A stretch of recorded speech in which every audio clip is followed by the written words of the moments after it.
Today's episode of the Gone Fission Nuclear Report is brought to you by Fluor.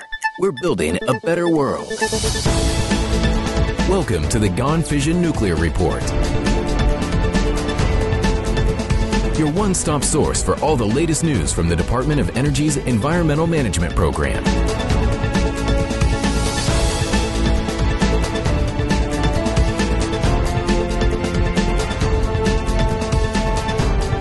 Now, here's your host, Michael Butler.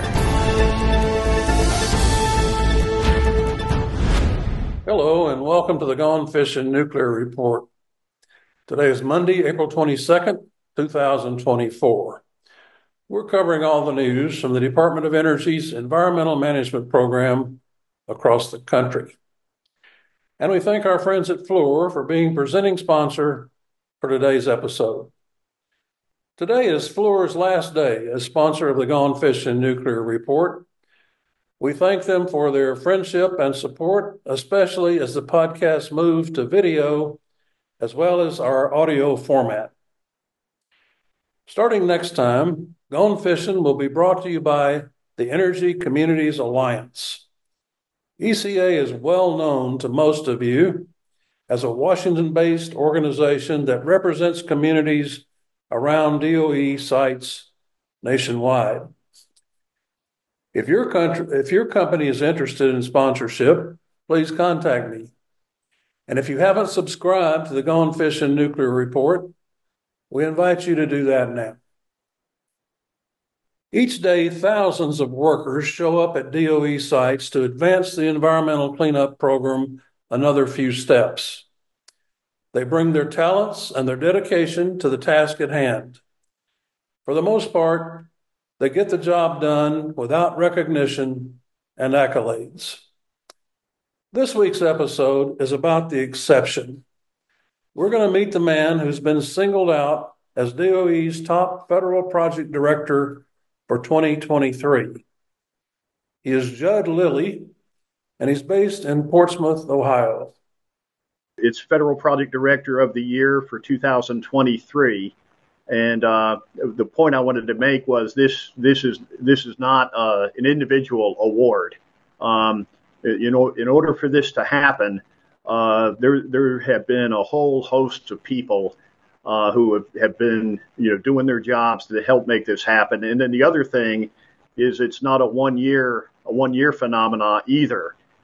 We've been working towards this since about 2005. Mm-hmm. So I'll take the award, but I'm eternally grateful to all the people that I've been working with over the years to get here, and then also I remember a lot of blood, sweat, and tears that got us to this point. We'll be back after this message from Fluor.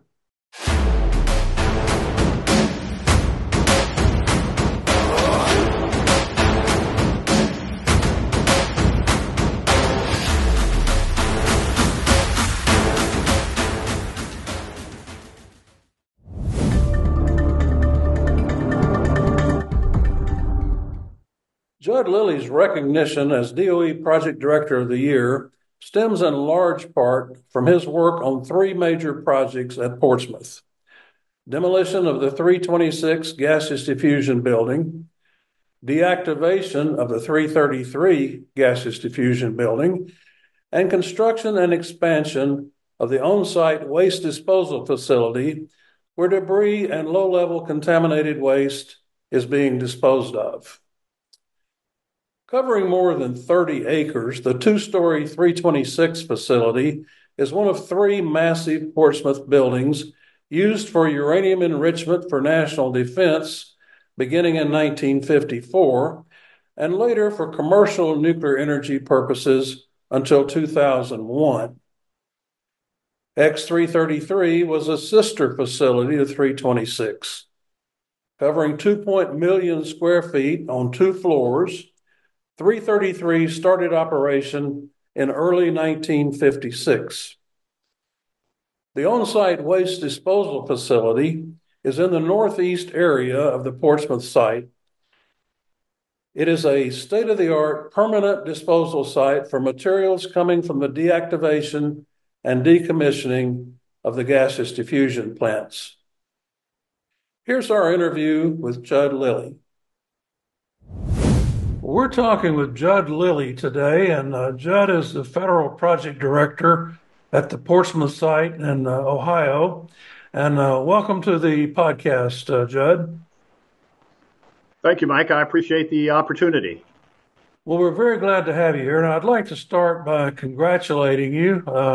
You've received the honor from the DOE Secretary of Energy to be named the Federal Project Director of the Year for DOE, so congratulations on that recognition. Thank you. Thank you. Let's just start with that and talk about it a minute. How does it feel to be singled out that way with that level of recognition from the Secretary? Well, it's the obvious answer is it's gratifying and humbling, and I do indeed feel honored. But I can't help but go back and indicate it's Federal Project Director of the Year for 2023, and the point I wanted to make was this is not an individual award.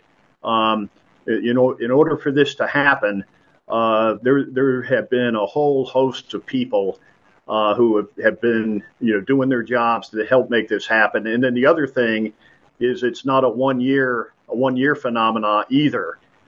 We've been working towards this since about 2005. Mm-hmm. So I'll take the award, but I'm eternally grateful to all the people that I've been working with over the years to get here, and then also I remember a lot of blood, sweat, and tears that got us to this point.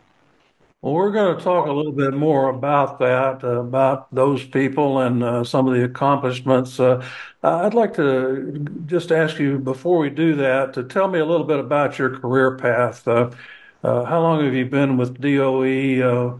What sites have you worked with or at? And what kind of positions have you held? And how long have you been there at Portsmouth? I've been here at Portsmouth since 2005.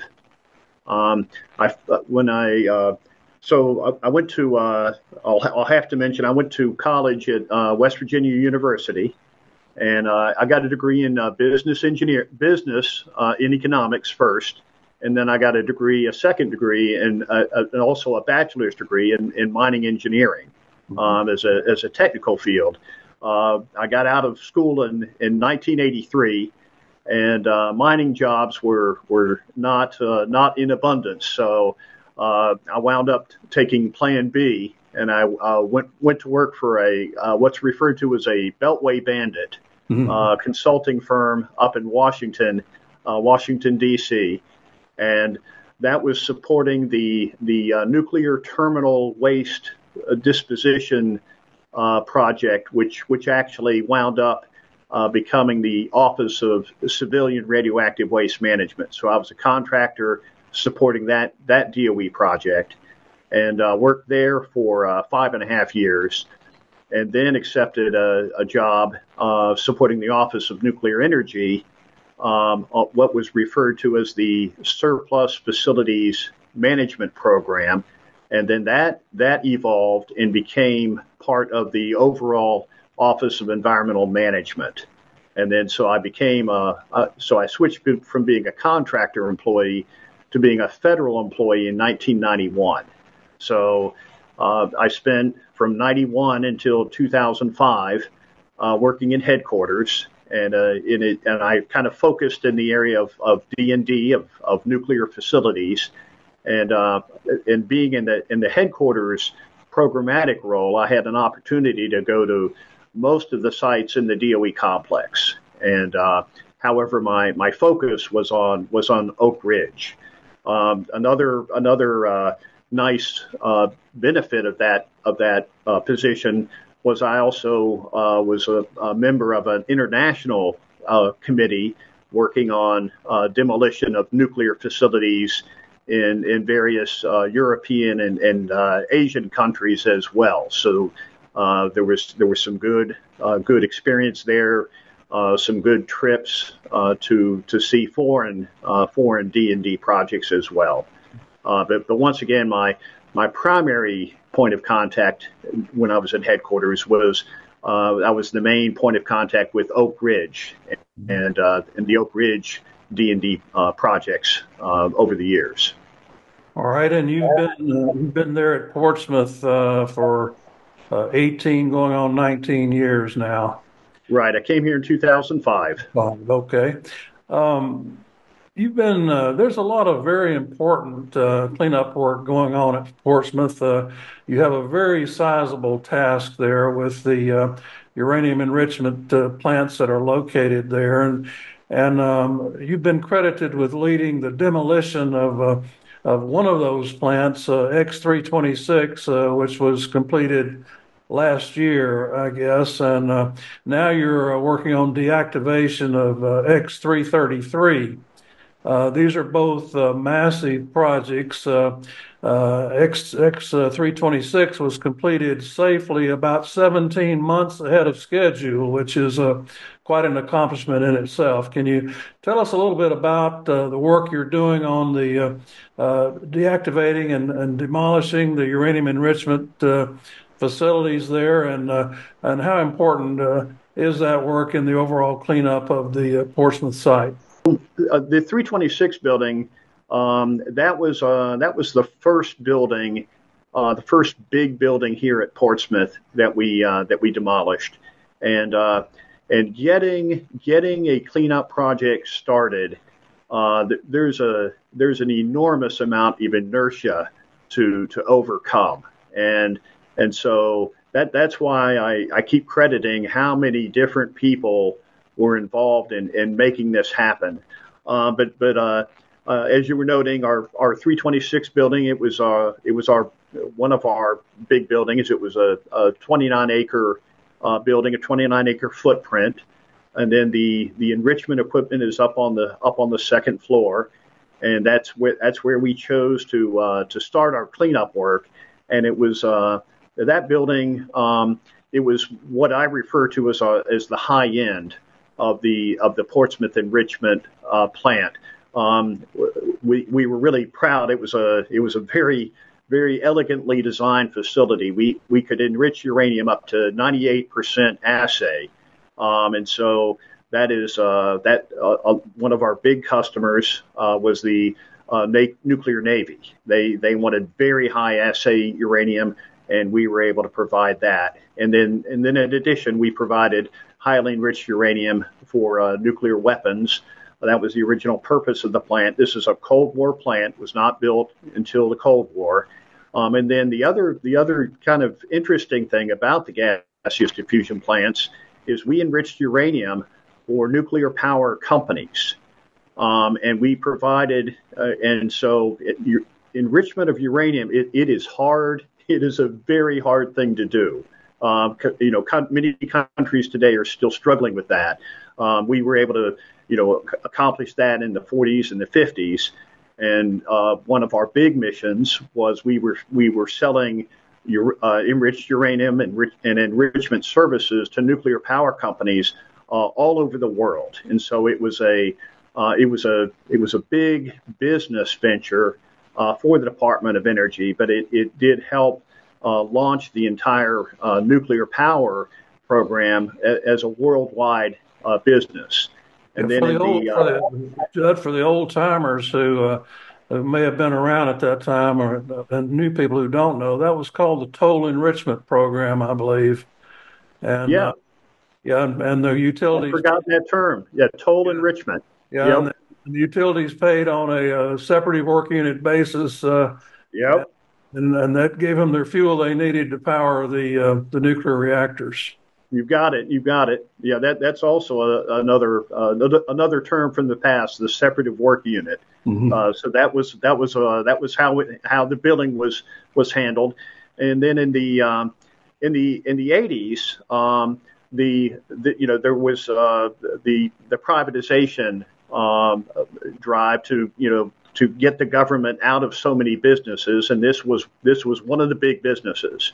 And so the enrichment process was privatized in 1992. But at the same time, in order to privatize it, there was a reckoning of, okay, how do we address the liability? How do we can't privatize these things if there's this very large liability associated with the business. And so in addressing the liability, that's what created the mechanism to fund the cleanup. And so that's kind of what we're working on. And in 2000, and so as a result of the privatization in 2000, the private company that had been stood up had to make a tough business decision, and they decided to shut down Portsmouth and consolidate uranium enrichment operations at Paducah, our sister plant in Paducah, Kentucky.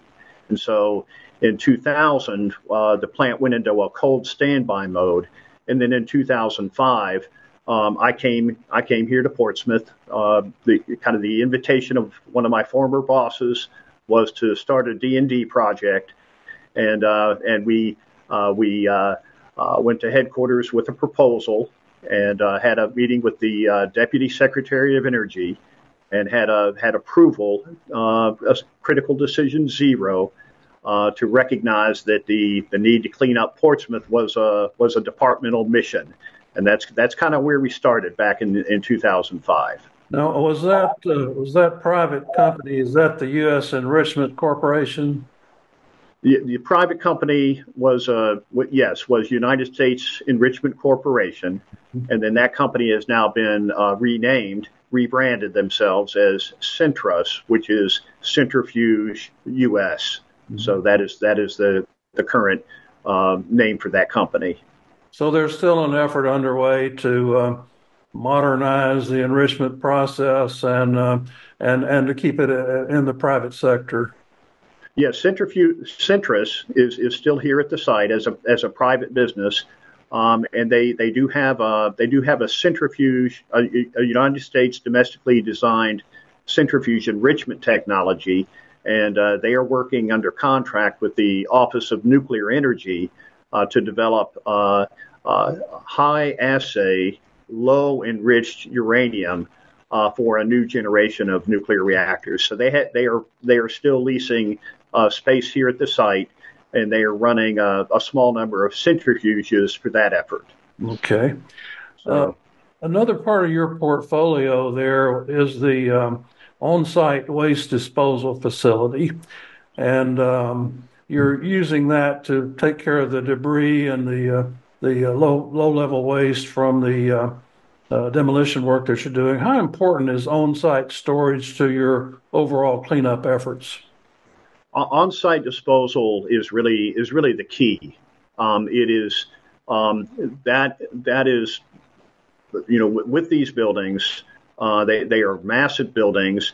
The levels of contamination are relatively low, but the volume of waste, the volume of debris from the buildings, and the volume of debris from the equipment within the buildings is just enormous. And so we did evaluate the risk of the project, and if we were to ship all of that waste across the country or off-site for disposal versus developing a local disposal alternative, the risk was dramatically tilted. The much safer option is on-site disposal, and also economically on-site disposal. So one of the very first things we did when we started our cleanup project here is Portsmouth was evaluated for inclusion on the national priority list back in the 90s, and when it was scored, it did not merit inclusion on the national priority list, and so we were not a surplus site by virtue of that.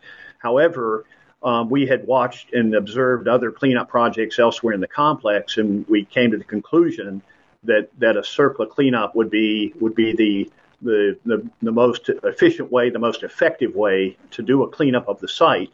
So we began discussions with Ohio EPA, regarding our observations and our recommendation.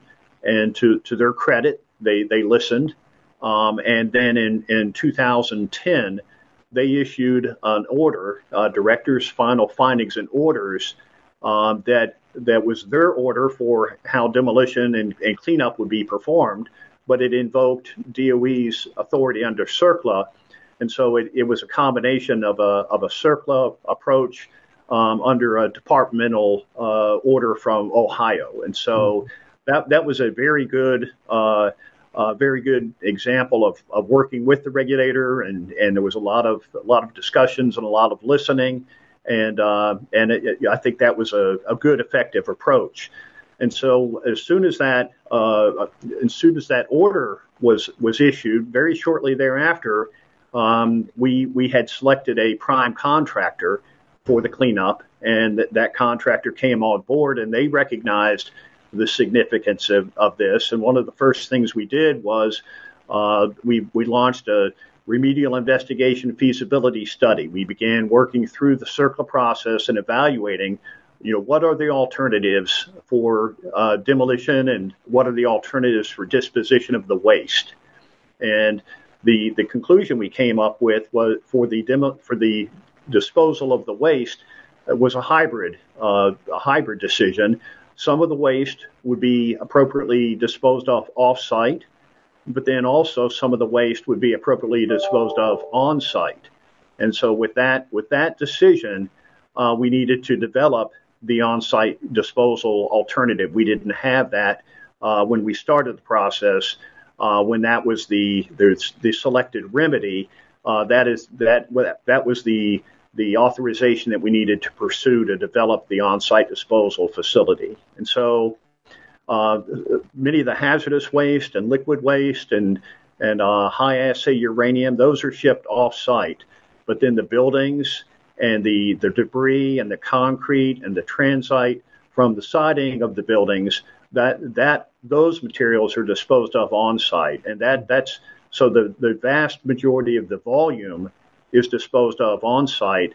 The vast majority of the curies is actually disposed of off-site. So it was a very logical solution, but there were a lot of questions all along the way. Mm-hmm. But so now that we do have an on-site disposal facility under construction, and it's in a very good geologic setting, and we've got a 100% design for that.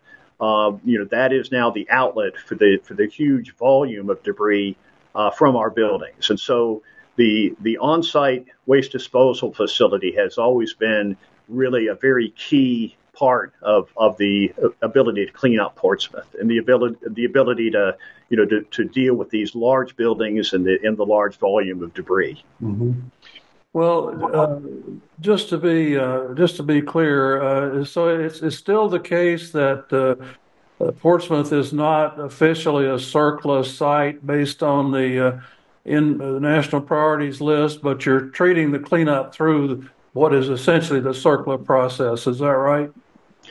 Not quite. Okay. So most of the CERCLA sites and most of the DOE sites are involved in tri-party agreements where CERCLA is brought in by the U.S. EPA and a state, and the department is the tri-party agreement. Mm-hmm. However, DOE also has CERCLA authority.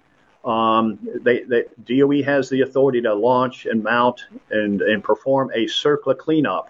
It's one of the cabinet level agencies that has that authority. And so we are using DOE's CERCLA authority here at Portsmouth.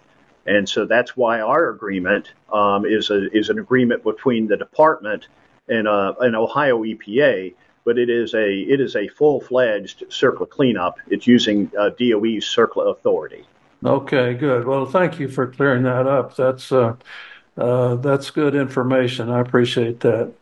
Um, your overall relationship with the Ohio EPA and I guess the U.S. EPA seems to be pretty good. That you have a good working relationship with them, and did that carry over when you were building your on-site disposal facility? Absolutely, absolutely. We've spent a lot of time and effort and devoted uh, a lot of attention to building a goodwill, to being a good corporate citizen um, in our relations with Ohio EPA. And that's another area where my colleagues have really worked hard to maintain a good atmosphere of trust and transparency, and giving them a heads up on things that come up here, and being responsive to requests. And that has paid off. They've done their part as well. As I was mentioning the proposal to launch a circle cleanup under DOE's authority. They sat down at the table and they listened, and they sought to understand what we were talking about, and came to the same conclusion. But they had to work it through their process and through their organization. So the atmosphere with Ohio, we worked hard at it. They've been a good counterpart. They're doing their job. But they are good to work with, and I think they recognize, and there is a high level of trust that we've worked very hard to earn and keep, and so that has been good. The involvement of U.S. EPA, it's much less here at Portsmouth. As I noted, it's not a tri-party agreement. There is some involvement from U.S. EPA. There is a TSCA agreement here at Portsmouth, and U.S. EPA is part of that TSCA agreement. What is that? What is that?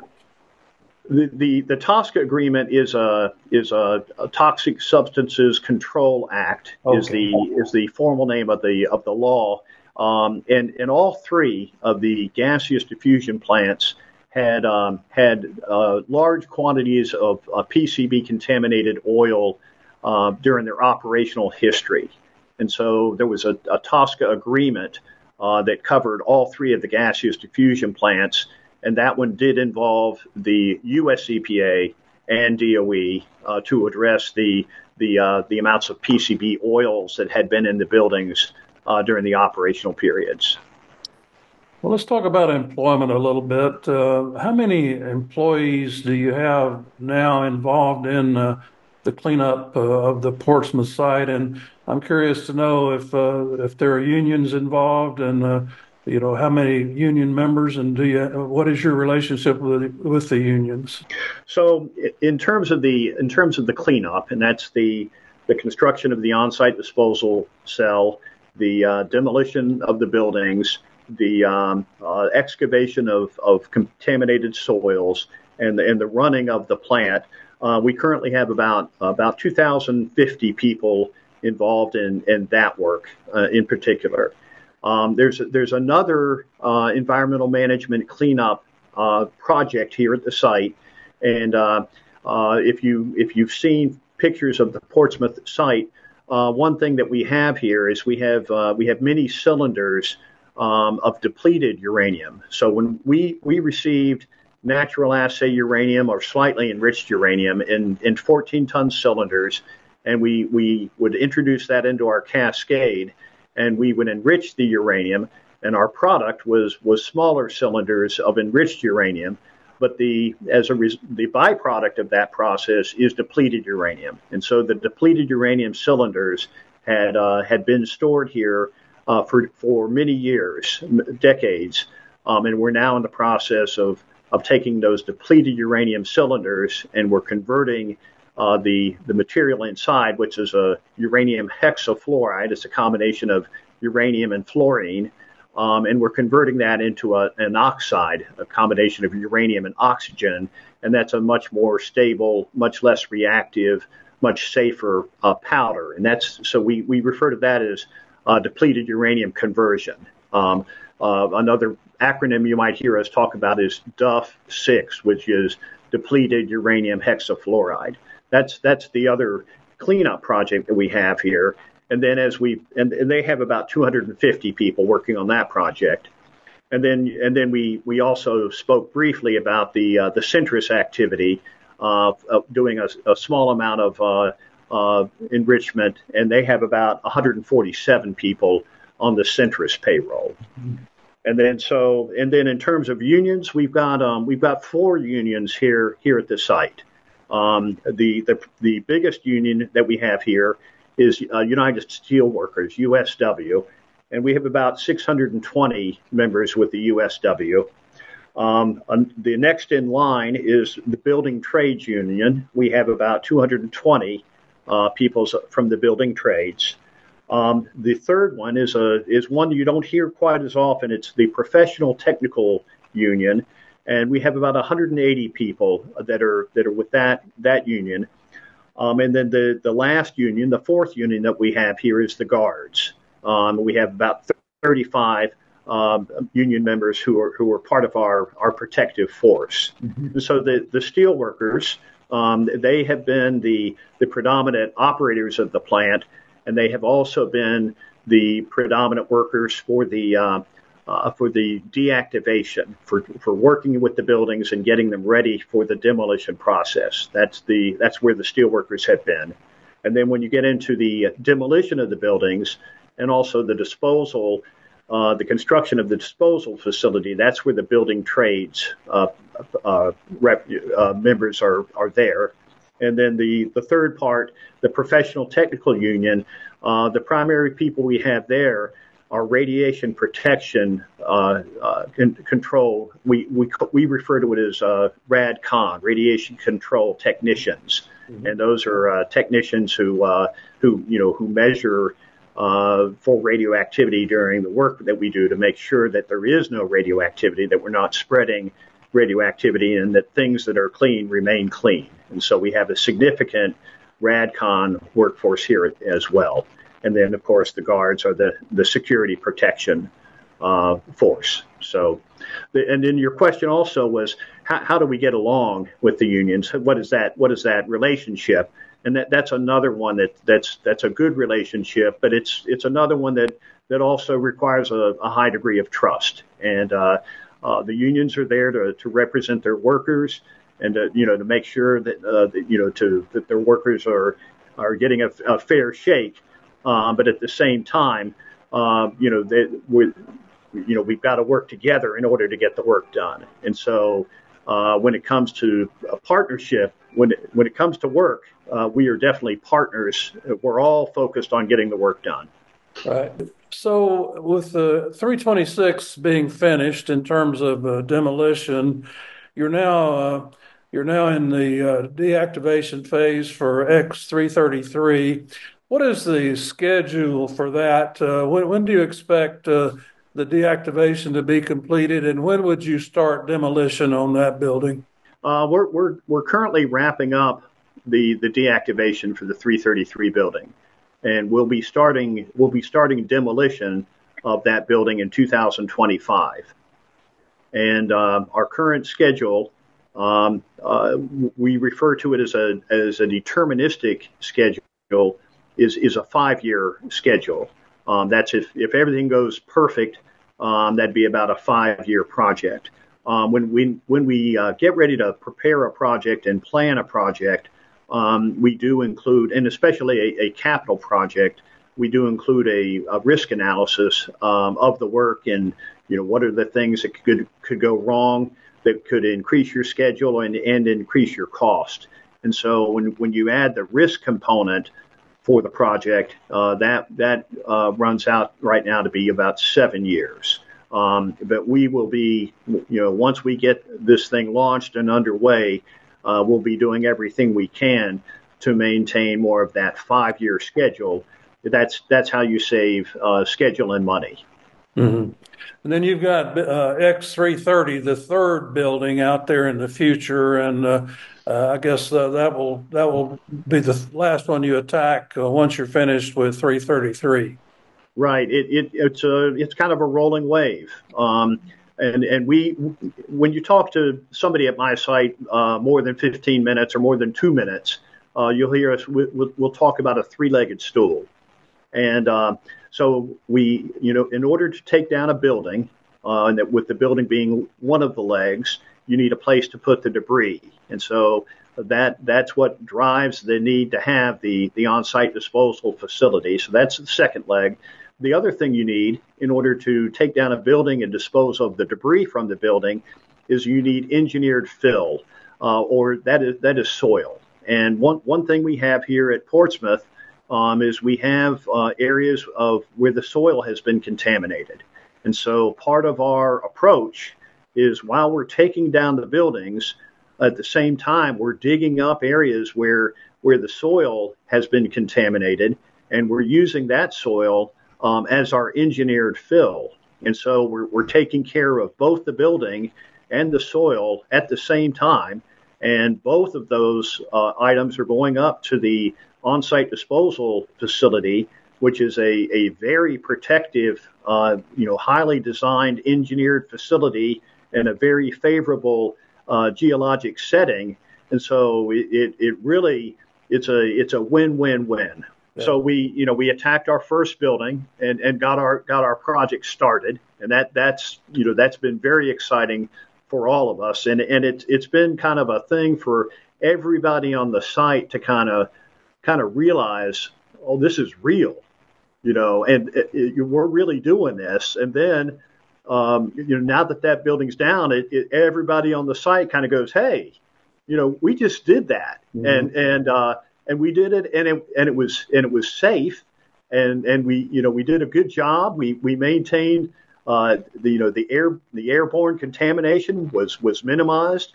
The department said they were going to capture all the water from all the dust suppression and rain that fell in that area. That was caught and it was treated. And so there was kind of a lot of skepticism when we started, and then we made strong commitments about doing this job right. And now that we've accomplished one of the three, there's a lot of good recognition. But the strategy is you do the first building and you use part of the disposal facility. Now we're building the additional part of the disposal facility, and we're getting that second building ready. When we finish getting that second building ready, the people getting it ready move over to the third building, and then we start the demolition. And then we've also got an approval for the next installment of the disposal facility. So all of these things have to proceed together, and they all have to, arrive at the same point in order for us to do it. But so it's been a challenge. We've been forced to integrate, but by integrating, we are able to deal with the buildings and the soil at the same time, and that's been a big success story. Good.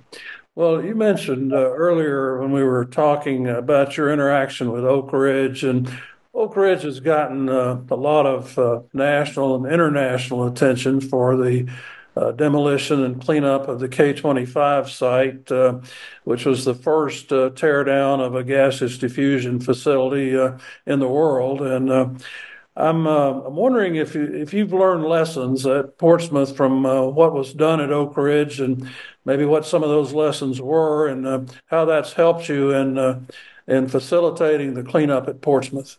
The short answer is yes.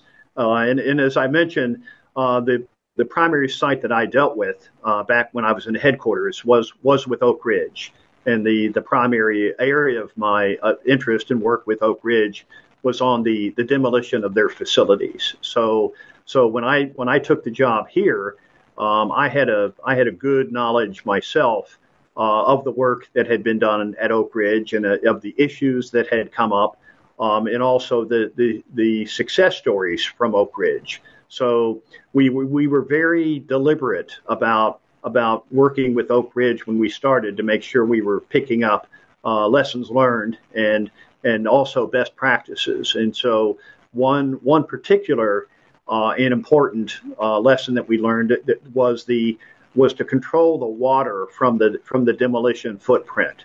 There had been some issues at Oak Ridge where some lightly contaminated water had spread beyond where it was intended, and that was an issue down at Portsmouth. And so we made the decision here to build a berm, a water detention system all the way around our building. So we have some people would call it a moat, but it's so we surround our building with a bank, and we capture all of the rainwater and all of the dust suppression water, and we route it to a treatment facility that we built before it is discharged. So our water contamination control program is a direct result of lessons learned from Oak Ridge. Another thing that we've done a little bit different here is our emphasis upon airborne contamination and the potential for airborne contamination. The Department of Energy, we've demolished safely hundreds of buildings all over the country. However, shortly before we got started with demolition here, there had been several high visibility, high profile instances where airborne contamination had spread in some of our demolition projects. And so that was an issue. There were people in our community who were aware of this and who were concerned about this before we started. And so we put a lot of attention into modeling possible airborne contamination. And then we had a very aggressive airborne contamination control program where we used fixatives at multiple phases during the work, and then dust suppression. Anytime we were dealing with the building in debris, we were providing dust suppression. And then to kind of verify that, we developed a very sophisticated, very involved, multi-layer airborne monitoring system around the buildings to measure and keep track of what was the airborne contamination doing, and if we were, we also used it to control our work. If we built that so we had real-time monitoring capability, so if we started seeing something, we would be able to react to it. And so that was as a result of being aware of other instances in the complex, and paying a lot of attention to that. A third thing was we had heard about an activity that Hanford had done in working with their regulators, and they built a series of monitoring stations on their site and handed those monitoring stations over to the regulators. And so the regulators were monitoring the air and keeping track of the results. So we heard about that, and we decided to do the same thing here. So we worked with Ohio EPA and also the Ohio Department of Health, and we built 18 monitoring stations and handed those over to the Ohio Department of Health, and we built 5 monitoring stations. We handed those over to Ohio EPA, and then all 3. So DOE is collecting data, Ohio EPA is collecting data, and Ohio Department of Health is collecting data also. And the professionals in that field have enjoyed, working together and comparing the results, and their results have confirmed the accuracy of our results. And then the results from all 3 agencies are posted in a prompt basis on a publicly available website, so that information is out there for the community to look, and it's transparency from all 3 of those organizations. So that was a very that took a lot of work. That had direct involvement from EM1. Ike White was personally involved in making sure we implemented that program and we got those results out in a prompt way. So I keep on saying how many different people were involved. I mean, it goes up and down the organization. So that's been a big success story. Well, it sounds like you've had your antenna up for best practices all across the complex there. Yeah, that was one thing. When I came to here, I came with a little bit. My perspective was a little bit broader, and my exposure to other sites was a little bit more. And that was, just kind of an inclination. Mm-hmm. And the department, we do put a lot of emphasis on lessons learned. but it's hard. It's hard to snoop around and pick up what are the best practices. So. How would you characterize community support for the Portsmouth site these days and for the cleanup effort there? Are community leaders you consider them to be among your allies? Well, when we started, there was a lot of apprehension. There was a lot of questions about what this meant, and what I can say is things have gotten better. There was a lot of what does demolition really mean? Does that mean there's going to be a big giant wrecking ball coming in and tearing down these buildings and spreading airborne contamination? And so there was a lot of anxiety and concern. And as I noted with our workforce, now that we've done it, now that it was very carefully done, very well managed, and very safe, that the workers are now have seen it and are convinced, and the relationship with the community is also becoming aware that, hey, they said they were going to do a good job, they said they were going to be careful, and they followed through, and so the relationship is better there. There's still some skepticism.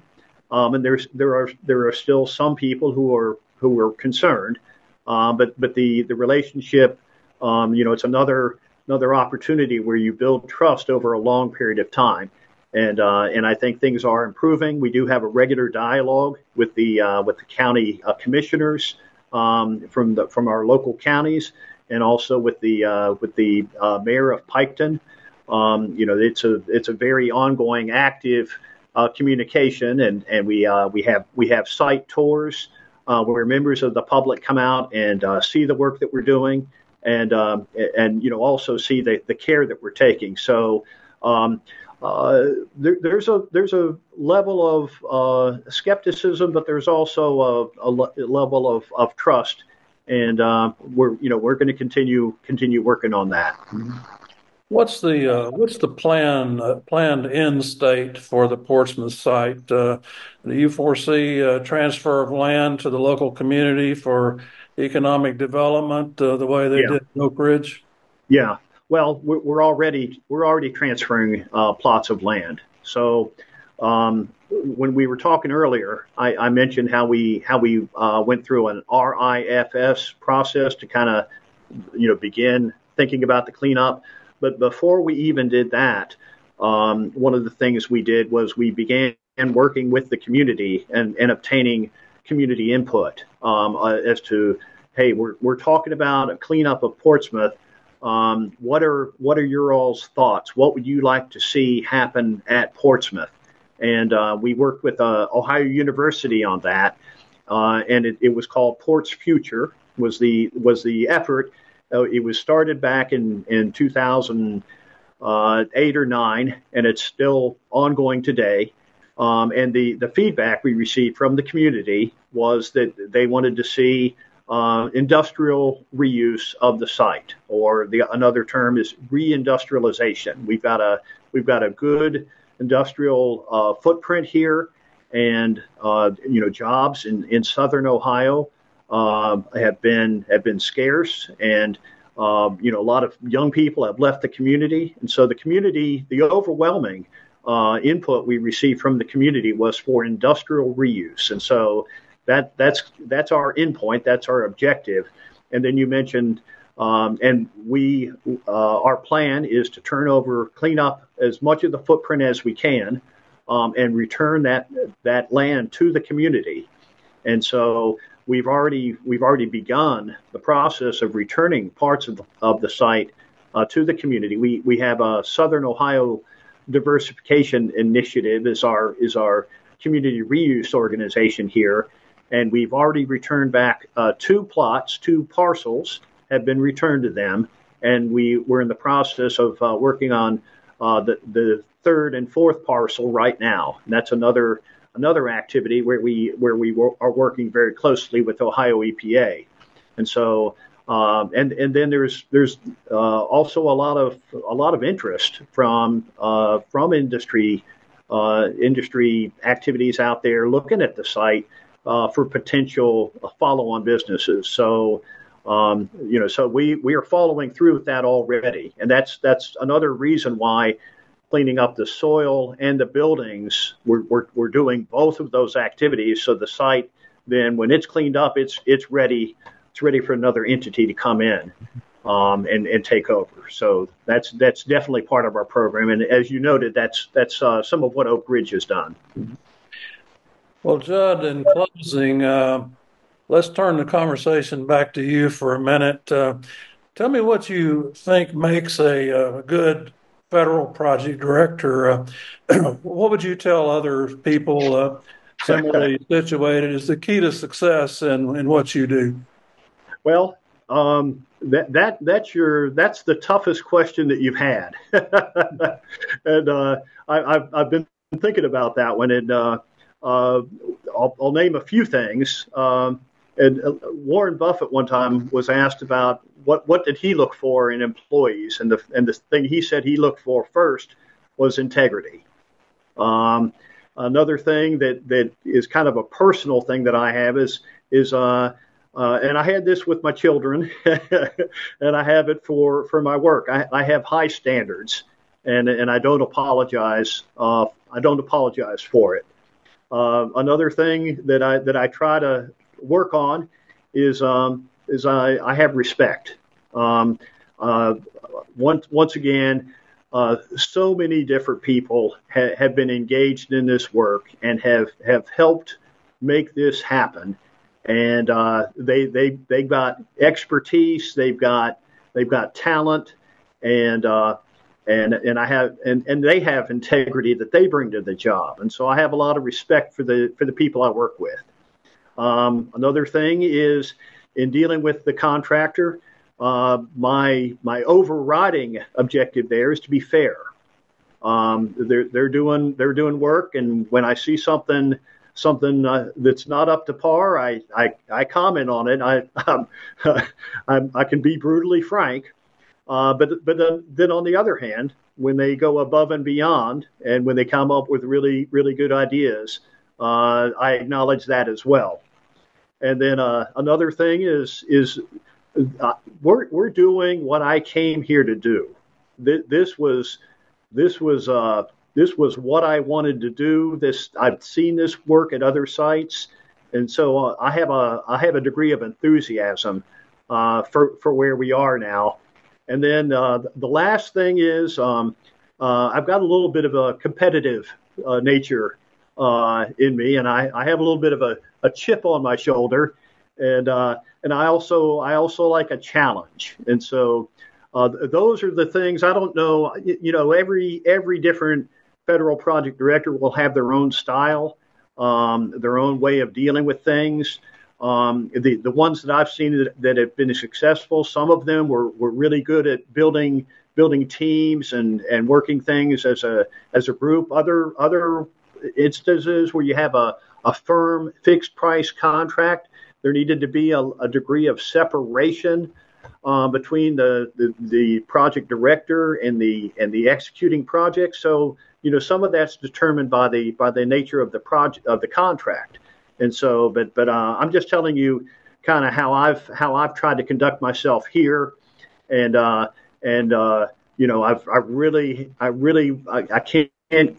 can't say too much. I've said it too much.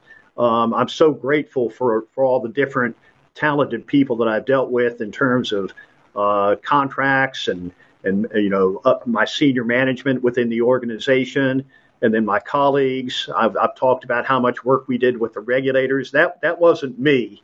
That was we have people who focus on the regulatory area.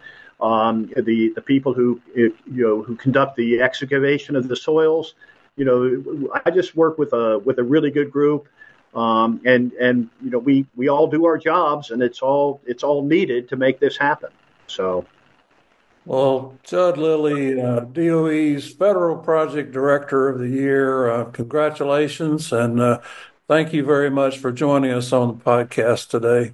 thank you once again for having me, and it's really good to be here, and I appreciate the congratulations. Today's episode of the Gone Fission Nuclear Report is brought to you by Fluor. We're building a better world.